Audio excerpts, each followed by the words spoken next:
অগপক নিৰ্বাচনত প্ৰতিদ্বন্দ্বিতা কৰিব নিদিয়ে মুখ্যমন্ত্ৰী হিমন্ত বিশ্ব শৰ্মাই। স্বতন্ত্ৰ দল হিচাপে এতিয়া অস্তিত্বৰ সংকটত অসম গণ পৰিষদ। অগপক সকিয়নি দি মুখ্যমন্ত্ৰী হিমন্ত বিশ্ব শৰ্মাৰ ঘোষণা। বিটিচিত প্ৰাৰ্থী দিলে পৰিণাম ভুগিব লাগিব অগপই। বিটিচি নিৰ্বাচনত প্ৰতিদ্বন্দ্বিতা কৰাৰ অনুমতি নাই অসম গণ পৰিষদৰ। শুনি হয়তো আপোনালোক আচৰিত হৈছে, পিছে এয়াই বাস্তৱ। বিটিচিৰ পৰিষদীয় নিৰ্বাচনৰ বাবে মাজত মাথো কেইটামান দিন। এই নিৰ্বাচনৰ বাবে ৰাজ্যৰ আটাইকেইটা ৰাজনৈতিক দলে চলাইছিল প্ৰস্তুতি। আঞ্চলিক দল অগপয়ো সাংগঠনিক ভেটি শক্তিশালী কৰিছিল বিটিচিত। পিছে অগপক নিৰ্বাচন খেলিবলৈ নিদিয়ে মুখ্যমন্ত্ৰী ডক্টৰ হিমন্ত বিশ্ব শৰ্মাই। হয়, ঠিকেই শুনিছে, অগপই বিটিচি নিৰ্বাচনত প্ৰাৰ্থী দিলে পৰাজিত হ'ব বিজেপি। সেয়ে অগপক সকিয়নি দি মুখ্যমন্ত্ৰীৰ ঘোষণা। অগপৰ প্ৰাৰ্থীৰ বাবে বিজেপি পৰাজিত হলে ২৬ত পৰিব ইয়াৰ প্ৰভাৱ। ১৬ সোমবাৰে বিটিচিৰ এখন নিৰ্বাচনী সভাৰ পিছত সাংবাদিকৰ সন্মুখত কি মন্তব্য কৰিছে মুখ্যমন্ত্ৰী ডক্টৰ হিমন্ত বিশ্ব শৰ্মাই। গতিকে মইতো যিমান মই ভাবো যে UPPL-এটো ডেফিনেটলি খেলিব লাগিব, BPF-এও খেলিবই লাগিব ইলেকশ্যন, কাৰণ তেওঁলোকে BTR তেওঁলোকৰ মেইন। মই নিজৰ দৃষ্টিভংগীৰে ভাবো যে AGP দলে ইলেকশ্যন খেলাৰ আগতে চিন্তা কৰি ল'ব জিকিবৰ কাৰণে খেলিব লাগে, বিজেপিক হৰুৱাবৰ কাৰণে খেলিব নালাগে। যদি নিজে জিকে ডেফিনেটলি AGP ইলেকশ্যন খেলক, মোৰ শুভেচ্ছা আছে। কিন্তু অমুকত ইলেকশ্যন খেলি খালি বিজেপিক হৰুৱাই দিম তেনেকুৱা হ'ব নালাগে, তেতিয়া তাৰ প্ৰভাৱ বিধানসভা নিৰ্বাচনতো পৰিব। কিন্তু কৰবাত যদি AGP জিকিব পাৰে তেওঁলোক উঠক, তাত আমি আপত্তি নকৰোঁ। হয়, বিটিচিত প্ৰাৰ্থী দিলে ২৬ত পৰিণাম ভুগিব লাগিব অগপই। স্পষ্ট সকিয়নি মুখ্যমন্ত্ৰী হিমন্ত বিশ্ব শৰ্মাৰ। মুখ্যমন্ত্ৰীৰ এই মন্তব্যৰ পাছতে বাতৰি লিখা পৰ্যন্ত অগপৰ পোৱা নগ'ল কোনো প্ৰতিক্ৰিয়া। আনহাতে এই সন্দৰ্ভত BPF বিধায়ক দুৰ্গাদাস বড়োৱে প্ৰতিক্ৰিয়া দি কয়, অগপক নিৰ্বাচনত যে প্ৰতিদ্বন্দ্বিতা কৰিব নিদিয়ে আগতেই জানিছিল তেওঁ।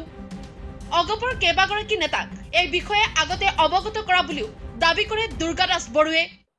যেহেতু অগপৰ যিসকল নেতা আছে, মই ৩০ বছৰ একেলগে আছিলো, মোৰ বন্ধু, মই তেওঁলোকক আগতেই কৈছিলো যে আপোনালোকক তাত নিৰ্বাচন খেলিব নিদিয়ে, মই কৈছিলো। আৰু তেওঁলোকে খেলিম বুলি প্ৰস্তুতি চলাইছে, যথেষ্ট তেওঁলোকে AGP-য়ে সমৰ্থন পাইছে, ৰাইজৰ সমৰ্থন পাইছে। আনকি তেওঁলোকে প্ৰথম নিৰ্বাচনতে ২০০৫ চনত মুদৈবৰী চিটটো অসম গণ পৰিষদ দলে বিজয়ী হৈছিল। তাৰ পৰা তেওঁ বিজয়ী হৈ ৫ বছৰ কাৰ্যকাল কটাইছে। গতিকে অসম গণ পৰিষদক খেলিব নিদিয়া কাৰণটো মাননীয় মুখ্যমন্ত্ৰী ডাঙৰীয়াই অকপতে স্বীকাৰ কৰিছে, তেওঁলোকে খেলিলে বহু চিটত ভাৰতীয় জনতা পাৰ্টীয়ে হাৰিব। গতিকে এতিয়া বলটো অসম গণ পৰিষদ দলৰ কোৰ্টত। তেওঁলোকে তেওঁলোকৰ দলৰ যোৱা দীঘলীয়া কাৰ্যকাল BTAD অসম গণ পৰিষদ দলে সাংগঠনিক কাম কাজ কৰা নাই, নকৰা স্বত্বেও তেওঁলোকৰ যথেষ্ট সমৰ্থক আছে। আজিৰ দিনটোত তেওঁলোকে আগবাঢ়ি যোৱাৰ পিছত অসম গণ পৰিষদ দলে আঞ্চলিকতাবাদৰ ধ্বজা BTAD এৰিয়াত বজাই ৰাখিব পাৰিব নে নাই তেওঁলোকৰ নেতৃত্বৰ ওপৰত নিৰ্ভৰ কৰিব। এতিয়া মই যিটো কথা কৈছিলো বন্ধুসকলক, মই কোনো ৰাজহুৱা স্থানত কোৱা নাছিলো। মোৰ বন্ধু কেইবা ৪-৫ গৰাকীক যিসকল অবজাৰভাৰ হিচাপে তেওঁলোকে গৈছে, মই লাগ পালে কথা বতৰা পাতো, তেওঁলোকে আমি খেলিমেই বুলি কৈছিলে। আজিৰ পিছতহে গণ পৰিষদৰ স্থিতিটো বুজা যাব যে মুদৈবৰীৰ নিচিনা চিটত তেওঁলোকে জিকি গৈছে, সেই চিটটোতো যদি অসম গণ পৰিষদে প্ৰাৰ্থী নিদিয়ে তেতিয়াহ'লে জানিব তেওঁলোকৰ ওপৰত মাননীয় মুখ্যমন্ত্ৰীয়ে কোৱাৰ দৰে সাংঘাতিক প্ৰেছাৰ আছে। উল্লেখ্য যে আঞ্চলিক দল অগপৰ নেতৃত্বত ৰাজ্যত দুবাৰকৈ গঠন হৈছিল চৰকাৰ। দুবাৰকৈ বিজেপি চৰকাৰৰ অংশীদাৰ দল অসম গণ পৰিষদ। সেই অগপৰ বৰ্তমান এই অৱস্থা। নিৰ্বাচনত প্ৰতিদ্বন্দ্বিতা কৰিবলৈ হলেও এতিয়া বিজেপি বা মুখ্যমন্ত্ৰীৰ ওপৰত নিৰ্ভৰশীল। প্ৰশ্ন উত্থাপন হৈছে, ৰাজনৈতিক দল হিচাপে স্বতন্ত্ৰতা হেৰুৱাই পেলাইছে নেকি অসম গণ পৰিষদে।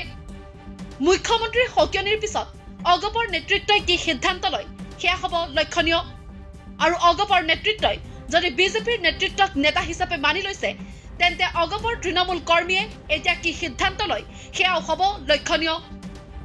নিউজ ডেস্ক ৰিপৰ্ট, দি ক্ৰছ কাৰেণ্ট।